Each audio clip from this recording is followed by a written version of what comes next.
And for the patients, I have a few that comes and say, hey, the tubing is either visible or I feel discomfort right there in the tubing. How long do you wait? What do you tell the patient? Do you have a video for them also of that? I do not have a video for visible tubing. Okay. But one of the things that I try to do is at the time of surgery, if I feel like the tubing is very long, I try to adjust it right there and then.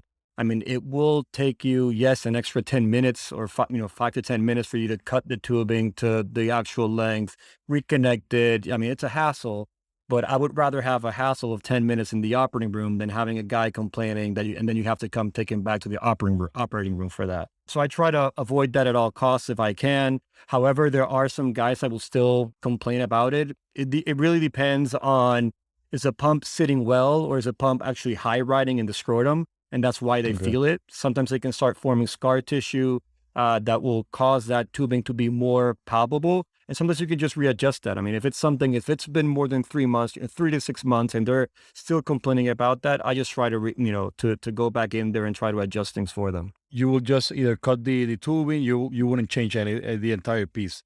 If it's not infected, you just change the tubing. That is correct. Usually, I mean, most of the time I would just, cut the pump out and just place a new pump.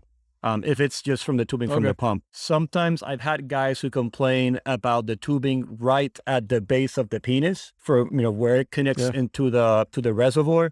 And sometimes for those, I've been able to go directly there, make a small incision in that area and try to get it deeper and get tissues to cover that. So again, sometimes you don't have to take everything out and replace it. It's just a matter of making, doing something so that it feels comfortable for these guys.